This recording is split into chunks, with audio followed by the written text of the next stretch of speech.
de Nazareth. Amen. Sans Jésus, il n'y a pas de vie. Amen. C'est pour ça ce matin, je voulais que vous puissiez comprendre que la vie que Dieu nous a donnée, il faut le garder. Amen.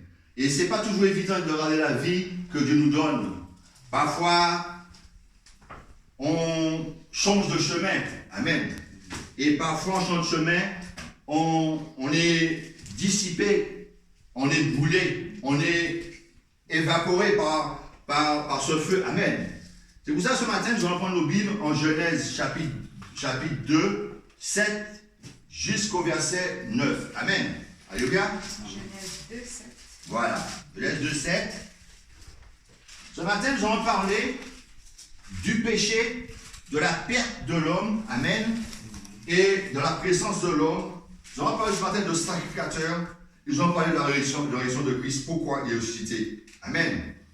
La Bible nous dit en Genèse chapitre 2, versets 7 à 9, l'Éternel Dieu forma l'homme de la poussière de la terre, il souffla dans ses narines un souffle de vie et l'homme devint un être vivant. Amen. Puis l'Éternel Dieu planta un jardin en Éden du côté d'Orient et il mit l'homme qu'il avait formé. L'Éternel Dieu fit pousser du sol des arbres de toute espèce agréables à voir et bons à manger et l'arbre de la vie au milieu du jardin et l'arbre de la connaissance du bien et du mal. Alléluia. Dieu souffla dans le premier homme. Alléluia. Et cet homme avait la vie de Dieu en lui. Amen. Et cet homme avait l'harmonie. Il avait, comment dire, cette intimité renforcée avec Dieu. Amen. Il ne pouvait pas mourir parce qu'il ne connaissait pas le péché. Amen. Il avait l'esprit que Dieu avait mis en lui. Et par cet esprit, l'homme vivait en communion avec Dieu. Amen. Et cette communion l'amenait encore à vivre, l'amenait encore à espérer, l'amenait encore à aller vers l'avant avec le Seigneur. Alléluia. La Bible nous dit en Apocalypse 2, verset 7, que le Seigneur dit, celui qui vaincra, je vais manger l'arbre de la vie qui est dans le paradis de mon Dieu. Amen. Cet arbre, nous savons très bien qu'il est dans le royaume de Dieu. Cet arbre n'a pas été arraché. Cet arbre a été protégé par le chérubin avec des plaies flamboyantes. Le mot Éden veut dire toujours paradis. Amen. Et cet arbre est toujours au paradis de Dieu. Cet arbre, c'est lui qui va nous permettre de vivre éternellement parce que Dieu nous a promis de nous donner cet arbre à manger. Amen. Mais Adam, quand il a péché, il a retiré la semence de Dieu en lui. Il a retiré la grâce de Dieu en lui. Il a retiré l'amour de Dieu en lui. Il a été écarté de Dieu. C'est pour ça que Dieu l'a chassé dans le jardin d'Éden et avec Ève, il est mis aussi dans la terre qu'il avait créée. Amen. C'est pour ça que l'homme a été dans la déchéance totale. L'homme n'avait plus de vie. L'homme n'avait plus de certitude pour voir la vie éternelle. Amen. C'est pour ça que l'homme est entré dans ce monde en train de galérer. L'homme est en train de mourir. Amen. Il vit. Dieu avait dit à Adam que tu mourras. Il avait dit à Ève que tu mourras. Mais il avait dit à quel jour que tu mourras. Amen. La mort physique vient après. Mais la mort spirituelle a été anéantie. Il n'y avait plus de contact. Il n'y avait plus de cette harmonie. Il n'y avait plus de cette intimité. Il n'y avait plus de cet épanouissement avec le Seigneur. Amen. C'est pour ça que le monde est dans la perdition. Amen. Le monde est dans la déchéance. Le monde est en train de mourir. Amen. Mais nous savons très clairement que la Bible nous dit que par rapport à un homme, il y a beaucoup qui sont morts, mais par rapport à un homme, il y a beaucoup qui sont venus en vie, en Jésus-Christ de Nazareth. C'est lui le seul sauveur, c'est lui qui nous donne la vie, parce que nous avons été régénérés, nous avons été replantés, parce que lui-même, c'est le premier enseignement, c'est lui qui est venu, qui a traversé le temps, et qui est venu mourir sur la croix pour nos péchés. Jésus, c'est le garant de notre vie. Jésus, c'est le garant pour l'éternité. Jésus est le garant dans la vie que nous menons. Amen. Parce qu'il te dit en Jean 8, je me suis marché dans les ténèbres, mais il aura allumé à la vie. Alléluia. Nous devons comprendre que la vie est en nous maintenant. La vie de Dieu est en nous maintenant. Et nous devons la conserver. Nous devons la nourrir. Nous devons prendre soin de cette vie que Dieu a mis à nous. Parce que la grâce, elle vient un jour. Mais si tu perds cette grâce, tu reviens encore dans les ténèbres. Si tu perds cette grâce, tu reviens encore dans la déchéance. Si tu perds cette grâce, tu reviens encore dans les problèmes, dans l'impudicité, dans l'adultère, dans le vice, dans la convoitise, dans toutes les choses que le monde nous donne. Alléluia. Il y a des gens qui disent que Jésus a échoué sur la croix. Ce matin, je vais vous dire que Jésus n'a pas échoué. Jésus a vaincu Satan. Jésus a eu la résurrection. Parce qu'il dit en Jean 14,6, je suis la résurrection et la vie. Nul ne va au Père sans passer par moi. Amen. Si tu n'as pas Jésus dans ta vie, tu ne peux pas aller vers le Père. Dieu a permis que nous ayons cette vie et nous devons la garder en nous-mêmes. Nous devons prendre soin de cette vie que Dieu nous a donnée. Parce qu'il y a beaucoup de gens qui négligent la vie que Dieu les donne. Il y a beaucoup de gens qui négligent ce que Dieu les a donnés. Parce que Dieu nous a fait grâce dans les moments difficiles de nos vies. Nous étions dans ce monde, nous galérons, nous étions dans notre vie, nous croyons que nous vivions, mais nous étions déjà morts. Amen. Adam est mort 930 ans après la mort physique est venue. 930 ans, alléluia. Et il fallait que Jésus vienne dans ce monde. Il fallait qu'il meure sur la croix pour nos péchés. Amen. Pour la Bible, en Romains 5, chapitre 5, versets 12 à 21. Amen. Si quelqu'un trouve, lit. Sinon, alléluia. Vous devez comprendre que le Seigneur Jésus-Christ a donné sa vie. Et beaucoup de gens négligent cette vie que Dieu les donne. Beaucoup de gens négligent que cet amour que Dieu les a donné. Alléluia. C'est pour ça que la Bible nous dit, en Romains chapitre 5, verset 12 au verset 21, je vais lire la parole. C'est pourquoi, comme par un seul homme le péché est entré dans le monde, et par le péché la mort, et qu'ainsi la mort s'est étendue sur tous les hommes, parce que tous ont péché. Amen. Car jusqu'à la loi, le péché était dans le monde, or le péché n'est pas imputé quand il n'y a point de loi. Cependant, la mort a régné depuis Adam jusqu'à Moïse, même sous ceux qui n'avaient pas péché, par une transgression semblable à celle d'Adam, lequel est la figure de celui qui devait venir. Mais il n'en est pas du don gratuit, comme de l'offense, car si par l'offense d'un seul, il en est beaucoup qui sont morts, à plus forte raison la grâce de Dieu et le don de la grâce venant d'un seul homme, Jésus-Christ, ont-ils été abondamment répandus sous beaucoup. Et il n'en est pas du don comme de ce qui est arrivé par un seul qui a péché. Car c'est après une seule offense que le jugement est venu, condamnation, tandis que le don gratuit devient justification après plusieurs offenses. Si par l'offense d'un seul, la mort a régné par lui seul, à plus forte raison, ceux qui reçoivent l'abondance de la grâce et du don de la justice régneront-ils dans la vie par Jésus-Christ lui seul. Ainsi donc, comme par une seule offense la condamnation a atteint tous les hommes, de même par un seul acte de justice, la justification qui donne la vie s'étend à tous les hommes. Car comme par la désobéissance d'un seul homme, beaucoup ont été rendus pécheurs. De même par l'obéissance d'un seul, beaucoup seront rendus justes. Or, la loi est intervenue pour que l'offense abondât. Mais là où le péché a abondé, la grâce a surabondé. Afin comme le péché a régné par la mort, ainsi la grâce régnera par la justice pour la vie éternelle par Jésus-Christ notre Seigneur. Amen. La Bible nous dit en Jean 10:10, le voleur vient pour égorger et détruire. Mais moi, je suis venu pour que les brebis aient la vie plus en abondance. Amen. Jésus aussi nous a fait cette promesse. Il dit comme quoi, je serai avec vous jusqu'à la fin du monde. Mais il dit aussi en Jean 3, verset 3, si un homme n'est pas né d'eau et d'esprit, il ne peut rentrer dans l'homme de Dieu. Amen. Jésus, il faut, dans ce monde, quand tu es dans ce monde, tu te repentes et tu rentres en Christ assis à droite de Dieu. Amen. C'est pour cela que Jésus est venu nous donner la vie. Amen. C'est pour ça qu'il est venu dans ce monde. Il est mort sur cette croix. Il est descendu aux enfers. Il a pris la clé des jours des morts. Et il nous a donné cette vie, cette espérance de vie. Amen. Beaucoup de gens dans ce monde disent que Jésus a échoué sur la croix. Je voudrais vous dire ce matin que Jésus n'a jamais échoué sur la croix. Jésus a gagné sur la croix. Jésus a vaincu sur la croix. Jésus a donné sa vie pour que l'homme puisse venir à lui. Et comme Moïse dans le désert a levé le serpent airain, quand les hommes avaient péché, les serpents brûlants et venaient pour les attaquer, il lève le serpent d'airain. Et ceux qui le regardera, ils vivront. C'est pour ça que nous allons à Jésus. C'est pour ça que nous avons cette espérance de vie en nous. Alléluia. C'est pour ça que nous avons cette espérance. Et lui-même dit, quand vous allez me lever sous cette croix, amen, il y a beaucoup d'hommes qui viendront à moi. Amen. C'est pour ça que la Bible nous dit qu'il est mort, qu'il a été mis dans le tombeau, et après 3 jours, il a ressuscité. Il est monté assis à droite de Dieu, où il intercède, où est notre avocat, où est notre conseiller. C'est lui qui a pris la place d'Aaron dans le sanctuaire. Alléluia. Aaron avait un sanctuaire terrestre. Et par Aaron, l'homme expiait ses péchés par un veau, par un mouton, par une chèvre. Alléluia. Aaron n'était pas permanent comme sacrificateur, comme Melchisédek. Mais Aaron était, son sacerdoce était transmissible. Amen.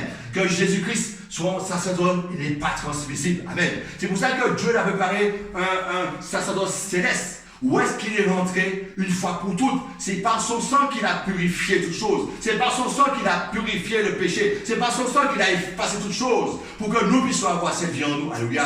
Cette vie est en nous. Maintenant, mes frères et mes sœurs, gardons cette vie. Nous ne sommes pas dépassés par les événements. Nous ne sommes pas dépassés par ce que nous voyons. Nous ne sommes pas dépassés par cette vie qui est de ce monde. Car ce monde va à sa perte. Amen. Tous ceux qui naissent soit dans Ève sont morts, quoi vivants. C'est pour ça que Jésus dit à cet homme qui voulait le suivre, laissez les morts enterrer les morts. Cet homme était déjà mort, mais celui qui l'enterrait déjà mort spirituellement. Alléluia. Il n'avait pas la vie de Dieu en lui. Et c'est pour ça que nous devons comprendre que garder cette vie que Dieu nous a donnée. Cette vie que Dieu nous a donnée. Jésus est maintenant le sanctificateur. Parce qu'il dit, je recherche un peuple qui me loue en vérité. Maintenant, nous louons le Seigneur en esprit et en vérité. C'est pour ça comme quoi nous sommes en esprit devant Dieu. Amen. C'est pour ça que lui-même, il est assis à droite de Dieu et nous sommes en Christ. Il disait, je suis dans mon Père et mon Père est en moi. Je fais ce que mon Père fait et je fais. C'est pour ça que la Bible dit, en Matthieu 3,16, une fois Jésus fut baptisé, il sortit de l'eau, les cieux s'ouvrirent. Alléluia. Et le Saint-Esprit descendit comme une colombe sur lui. Alléluia. Et le Père dit, voici mon fils bien-aimé en qui j'ai mis mon affection. Alléluia. Dieu prouve que Jésus-Christ est le Fils parce qu'il atteste, celui est mon fils bien-aimé en qui j'ai mis mon affection. Alléluia. C'est pour ça que Jésus a vécu Satan dans le désert. C'est pour ça qu'il a vécu après 40 jours, 40 nuits dans le désert. C'est pour ça qu'il a donné à l'homme l'espérance. Beaucoup de chefs religieux dans ce monde négligent Jésus. Amen. Beaucoup de monde, ils mentent sous la crucifixion de Seigneur Jésus-Christ. Mais Jésus est mort. L'agneau est immolé. Le premier rejeté des morts. C'est lui qui est la première graine qui a été plantée. Amen. C'est lui qui a été planté pour que nous-mêmes, nous soyons plantés. Nous-mêmes, nous soyons baptisés par la mort du baptême, par la résurrection en Christ. Nous mourons par le baptême et nous nous relevons en Christ, en ce qui nous arrête. C'est pour ça que nous avons la vie. C'est pour ça que nous avons l'espérance. C'est pour ça que nous avons cette certitude que seul Jésus a cette espérance en lui. Seul Jésus-Christ donne la vie dans ce monde. C'est lui seul qui peut nous permettre d'avancer. Parce que il est la résurrection de la vie. Amen. Il est lui qui donne la vie. Comme il donne la vie à Lazare. Comme il donne la vie à beaucoup de monde qui était en Israël, dans ce monde. Amen. Mais Dieu travaillait en Christ. Christ était en Dieu. Parce que si Christ n'était pas baptisé, il n'aurait jamais pu rentrer dans le Seigneur. Si aussi Jésus-Christ n'avait pas pris son baptême par immersion, il n'aurait jamais pu rentrer dans le Seigneur. Amen. La Bible nous dit qu'il a eu un corps, il est venu sans péché, et il est reparti sans péché. Et il donne la vie à ceux qui veulent vraiment s'avancer à lui. Il donne la vie à ceux qui veulent vraiment le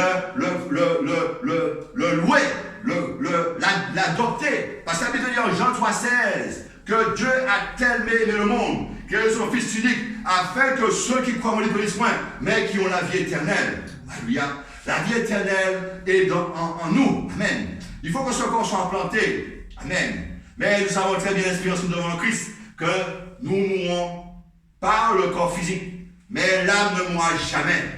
L'âme est en Christ, l'âme vivra, et Dieu nous sera d'un clin d'œil comme il voudra. Alléluia. Prenons la Bible en Matthieu 27, 50, 53. Matthieu chapitre 27. Alléluia. Gardez cette vie en vous. Ne la négligez surtout pas. Parce que beaucoup de monde néglige cette vie dans ce monde. Beaucoup de monde laisse le Seigneur. La Bible nous dit qu'il y a beaucoup d'appelés, mais peu d'élus. Beaucoup de gens sont appelés. Beaucoup de frères et de sœurs sont appelés. Beaucoup de frères et sœurs sont appelés pour servir Dieu. Alléluia. Mais ils préfèrent entrer dans le monde. Ils préfèrent combattre dans le monde. La Bible nous dit qu'il y a beaucoup d'appelés, mais peu d'élus. Alléluia.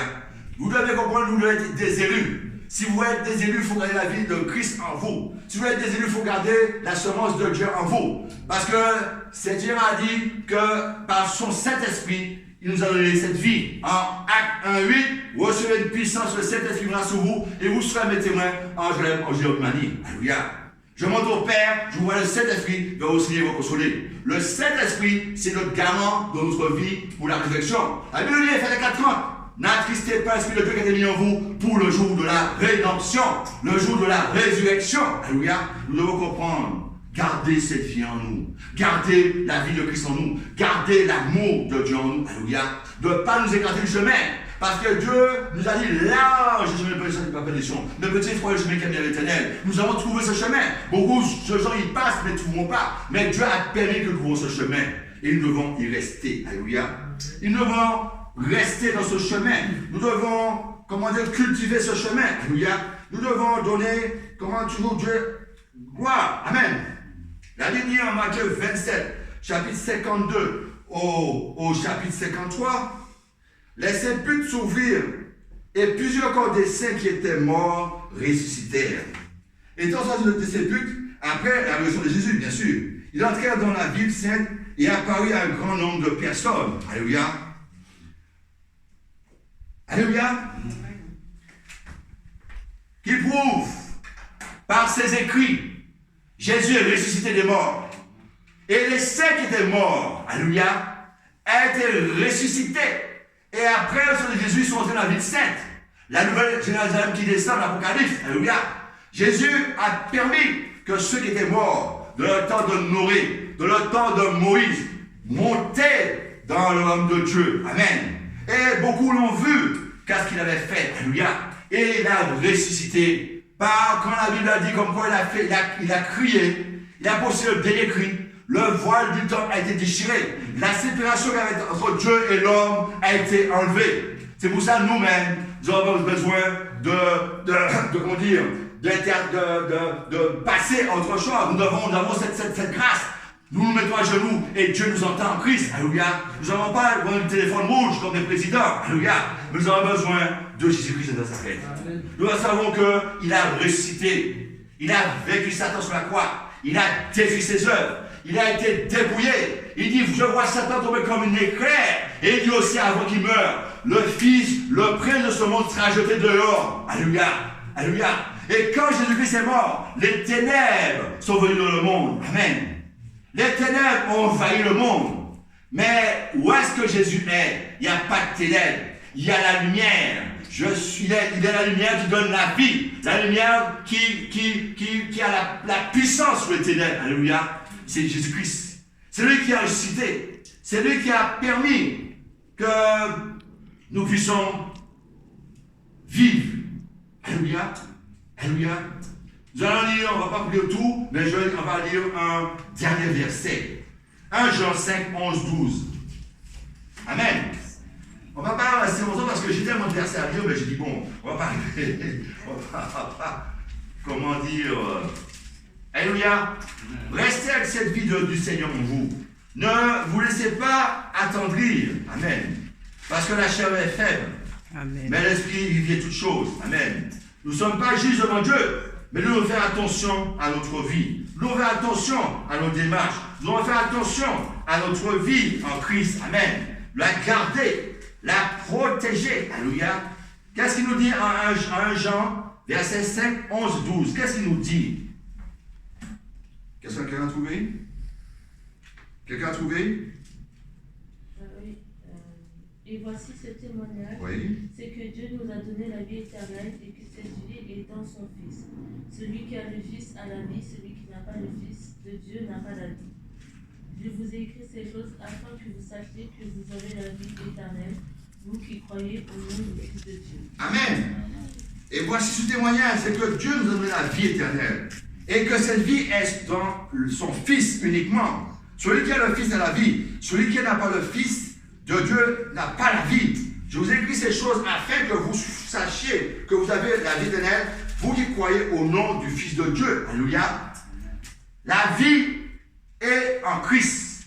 Et quand tu es en Christ, tu as la vie de Dieu en toi. Amen. Si tu retournes dans le monde, si tu pêches, tu perds cette vie. Amen. Si tu retournes dans ce monde, tu perds toute cette intimité avec Dieu. Amen. Si tu retournes dans le monde, tu retournes dans les ténèbres. Amen. Et quand tu retournes dans les ténèbres, à présent, les portes s'ouvrent sous toi. Amen. Et tu ne peux pas garder cette semence de Dieu en toi. Alléluia. Tu ne peux pas garder cette vie que Dieu t'a donnée. Tu ne peux pas garder la vie, cette vie que Dieu a permis que tu as. Amen. Il faut que tu gardes cette vie. Il faut que tu la conserves. Il faut que tu puisses, comment dire, l'enrichir en obéissant à Dieu, en t'adoptant à la parole de Dieu, en la mettant en pratique. Alléluia. Alléluia. C'est pour ça que la Bible te dit en Jean 15, je lis ce passage, Jean 15, Alléluia. Il dit, je suis le vrai cep et mon Père est le vigneron. Tout serment qui est en moi et qui ne porte pas de fruits, il le retranche. Et tout serment qui porte du fruit, il émonde afin qu'il porte encore plus de fruits. Déjà, vous êtes purs à cause de la parole que vous êtes annoncée. Demeurez en moi et je demeurerai en vous. Comme le serment ne peut de lui-même porter du fruit, s'il ne demeure attaché au cep. Ainsi, vous ne le pouvez non plus si vous ne demeurez en moi. Je suis le cep, vous êtes le serment. Celui qui demeure en moi et qui, je demeure, porte beaucoup de fruits. Car sans moi, vous ne pouvez rien faire. Si quelqu'un ne demeure pas en moi, il est jeté dehors comme le serment et il sèche. Puis on ramasse les serments, on les jette au feu et ils brûlent. Si vous demeurez en moi et que mes paroles demeurent en vous, demandez ce que vous voudrez, cela vous sera accordé. Si vous portez beaucoup de fruits, c'est ainsi que mon Père soit glorifié et que vous serez mes disciples. Comme le Père m'a aimé, je vous ai aimé. Demeurez dans mon amour. Si vous gardez mes commandements, vous demeurez dans mon amour, de même que j'ai gardé les commandements de mon Père et que je demeure dans son amour. Je vous ai dit ces choses afin que ma joie soit en vous et que votre joie soit parfaite. C'est ici mon commandement. Aimez-vous les uns les autres comme je vous ai aimé. Alléluia. Alléluia. Ce matin, je vais vous comprendre quelque chose. Nous sommes plus sous la malédiction d'Adam. Amen. Parce que Christ est une malédiction pour nous soyons dans la bénédiction. Amen. Et c'est pour cela que nous avons la vie de Dieu en nous. Amen. Nous avons cette vie que nous devons protéger. Nous devons la garder. Nous devons aussi nous tenir toujours dans l'obéissance à Dieu. Amen. Nous ne sommes pas parfaits. Amen. Mais sachez quelque chose. Nous devons nous reprendre, nous saisir à chaque instant. Amen. Alléluia. Parce que la Bible dit celui qui marche en avant n'est pas digne pour le Seigneur. Amen. Nous devons comprendre, suivre Dieu. Et quand tu suis Dieu, tu as toujours la vie en toi. L'obéissance, c'est quelque chose que Dieu demande. Amen. Le roi Saul, c'était un serviteur, mais il n'était pas l'obéissance. C'est pour ça que Dieu relève l'esprit dans lui et met un esprit mauvais. C'est pour ça que quand le prophète Samuel vient le voir, amen, il dit l'obéissance au milieu du sacrifice. La désobéissance est pire que la divination. Mes frères et sœurs, ce matin, je vous demande de prendre conscience que Dieu vous aime, de prendre conscience que vous avez la vie de Dieu en vous. Amen. Jésus s'est fait malédiction. Il a pris la place d'Adam. Adam avait perdu toute cette grâce. Amen. Et tous ceux qui vivent en Adam sont sous la bénédiction. Il faut que dans ce monde, un homme se repente. Dans ce monde, un homme au pluriel se repente et qui donne sa vie à Christ. Amen. C'est le seul sauveur. C'est le seul rédempteur. C'est lui qui a pris la place du Créateur dans le lieu céleste. C'est lui qui intercède. C'est lui qui est notre avocat. C'est lui qui est le Fils de Dieu. C'est lui qui nous donne la vie. C'est lui qui nous donne cette vie parce que nous sommes attachés au cep. Amen. Nous sommes attachés, lui attaché au vigneron. Amen. Son Père l'alimente et lui-même nous alimente. Alléluia. Nous devons comprendre, garder cette vie en nous. Nous devons comprendre de la garder parce que le salut est personnel. Amen. Le salut est personnel. Ce n'est pas toi qui vas sauver ton frère, ni toi qui vas sauver sa sœur. Amen. La vie que Dieu t'a donnée, la vie que Dieu t'a mis en toi, garde-la. Cette vie que Dieu est venu, il a traversé le temps pour toi. Amen. Nous étions dans ce monde. Nous marchons selon nos choix, selon nos décisions, selon nos vies. Amen. Nous croyons que nous vivions, mais nous étions morts. Alléluia. C'est pour ça que Dieu, si tu as le Fils, tu as la vie. Si tu n'as pas le Fils de Dieu, tu n'as pas la vie en toi. Amen. Amen. Et Dieu ressuscite Lazare. Il ressuscite aussi, comment dire, beaucoup de personnes. Alléluia. Et Dieu continue encore à faire quand tu as cette vie en toi. Amen. Alors, gardez cette vie en vous. Que le Seigneur vous bénisse ce matin. Que le Seigneur vous fortifie et vous donne toujours à rester à part pour lui. Amen. Et que vous devez faire attention à vos démarches. Les démarches d'un homme peut donner la vie éternelle s'il marche avec Dieu. Mais les démarches d'un homme peut le perdre s'il ne marche plus avec Dieu. Alléluia. Comme Adam, il a perdu la vie. Amen. Parce qu'il a désobéi. Amen. Beaucoup de personnes vont te citer le Dieu. Amen. Mais sache quelque chose. Si tu persévères dans le Seigneur, si tu avances avec Dieu. Amen. La Bible dit, heureux ceux qui meurent au Seigneur parce que les œuvres les suivent. Sache que si tu meurs demain matin, ce corps doit être transformé. Mais la vie en toi. Amen. Dieu a aussi Jésus dans le tombeau parce que Dieu veut son enfant par son esprit. Si tu as l'esprit de Dieu en toi, Dieu va te reconnaître. Amen. Dieu n'oublie pas ce que tu es. Parce que tu veux dire, ses enfants, tu es héritier, co-héritier de Dieu, tu es ambassadeur de Dieu, tu es, comment dire, tu n'es pas n'importe qui, parce que tu as la vie de Dieu en toi. Regarde pas à ceux que tu dehors, mais regarde à la parole et au Seigneur, et obéis-le. Amen. Pour deux hommes qui ont obéi, le monde a été mis dans les ténèbres. Mais pour un homme qui a obéi, le monde est venu dans la lumière. La vie de Dieu aujourd'hui, nous sommes monsieur pas matin, mais dans la vie, nous sommes dans la lumière de Christ. Nous sommes dans la vie de Christ. La lumière et la vie sont soudées. Amen. Que le Seigneur nous bénisse. Soyez bénis. Dans le lever.